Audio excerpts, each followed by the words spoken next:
Shalom, shalom, bienvenue à toutes, bienvenue à tous à notre écho du jour. Nous sommes heureux, ravis, contents de vous retrouver aujourd'hui à l'aube de 2021 parce qu'il nous reste en effet plus que un jour et demi ou 2 jours à peine. Nous allons traverser de l'autre côté. Nous sommes vraiment heureux de vous retrouver autour d'une question très importante qui nous a été posée via notre lien d'invitation à poser des questions justement. La question du jour est comment on peut rompre les fiançailles. Est-ce qu'on peut même envisager de rompre les fiançailles? Déjà, les fiançailles, qu'est-ce que c'est au fait? Le fiançailles est une période, une saison, lorsque deux personnes se sont rencontrées, se sont dit oui en secret. Après, ils sont partis voir chacun de son côté les parents. Les parents ont validé la relation. Le papa a donné la main de sa fille au jeune homme ou au monsieur. Là démarre la période de fiançailles. Donc, c'est quoi cette période? À quoi cette période, elle consiste? Qu'est-ce qu'on fait pendant cette période? Bien évidemment, les fiançailles ne sont pas le mariage. Donc, tout ce qu'on a le droit de faire dans le mariage, on ne le fait pas forcément dans les fiançailles. Les fiançailles est une période où les deux personnes qui se sont promis le mariage sont en train de se préparer pour le mariage, pour rentrer dans le mariage. Cette période de préparation ne consiste pas seulement à faire des courses pour le jour de la cérémonie. Non. Non. La préparation pendant la période de fiançailles, c'est pas faire des courses, imaginer la fête, la cérémonie. Non, pas du tout. C'est toute une préparation dans tous les domaines possibles en vue de rentrer dans le mariage. Parce que rappelez-vous que le mariage, c'est pas le jour de la cérémonie. Le mariage, c'est bien après la cérémonie. Amen. Donc, les fiançailles est donc cette période-là où on va travailler. J'ai dit que c'était pas seulement la préparation du jour J, du jour de la cérémonie, mais bien au-delà. C'est quoi? C'est-à-dire que le couple, les deux partenaires vont se mettre à travailler leur relation, à travailler la relation à fond, à devenir l'homme marié ou la femme mariée. Bon, c'est pas non plus la période où oh voilà, c'est quoi le mariage? Non, c'est pas ça non plus, hein.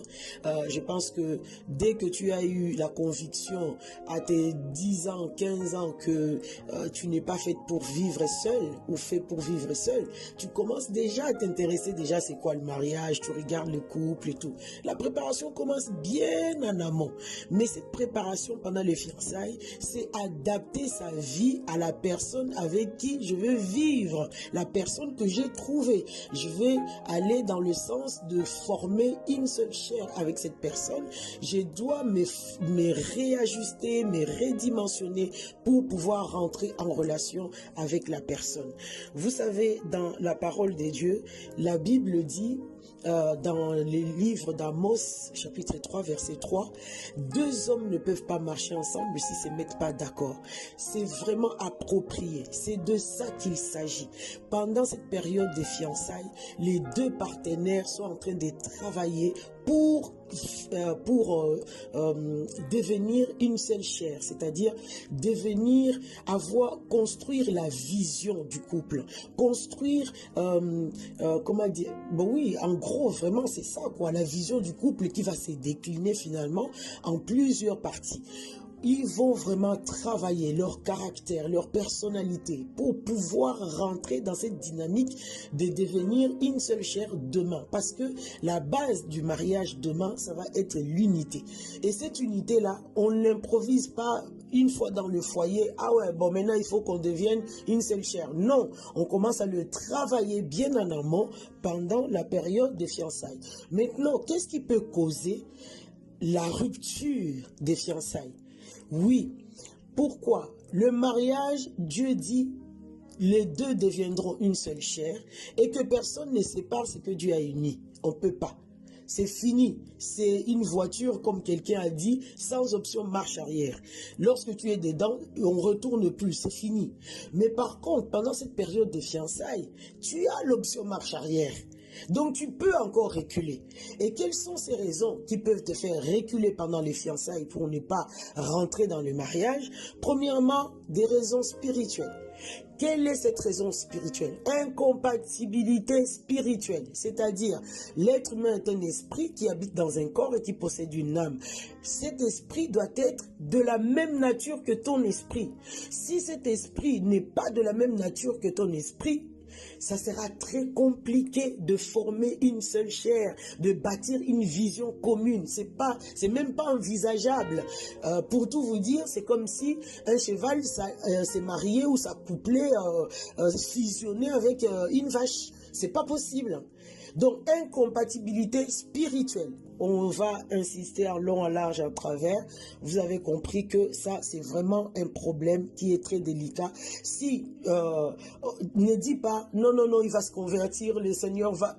C'est même pas la peine. Va pas sur ces terrains-là. Ça, c'est ce que Dieu dit. Ça, c'est ce que Jésus a répondu à Satan. On ne tente pas Dieu. Fais pas ça. Ne fais pas ça. Dieu a dit, marie-toi avec quelqu'un qui a la même nature d'esprit que toi. Donc, arrête-toi ce que Dieu a dit. Ne va pas tenter Dieu en disant, ah ben oui, Seigneur, je le prends, celui-là, c'est pas grave. Il va donner sa vie, il va devenir ton enfant une fois dans le foyer. Aïe, aïe, aïe. Ne fais pas ça au nom de Jésus, s'il te plaît. Deuxième raison qui peut causer la rupture aussi, où tu peux faire marche arrière dans le fiançailles, c'est les raisons émotionnelles.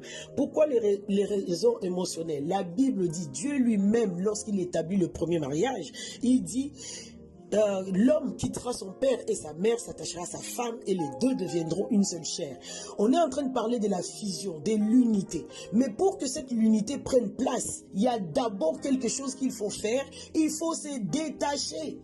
Il faut se détacher émotionnellement. Il y a des amis, il y a des manières de faire, de parler, de dire, des environnements. Il y a des choses émotionnelles dont tu es attaché qui peuvent faire une entrave à la fusion de l'attachement au partenaire. Donc ces choses-là, il faut absolument s'en détacher pour être en mesure de s'attacher. Je ne sais pas si je me fais bien comprendre. Donc, s'attacher, les causes émotionnelles, ça c'est, il faut le travailler. Tu dois être en mesure de laisser tomber tout ce qui ne servira pas à ton couple pour pouvoir s'attacher à l'autre. Il y a une autre raison aussi, c'est la raison culturelle. Hein.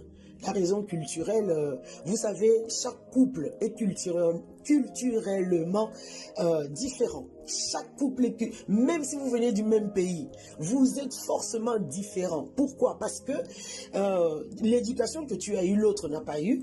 Vous n'êtes pas venus de la même famille, pas du même coin, tu viens de l'Est, peu importe.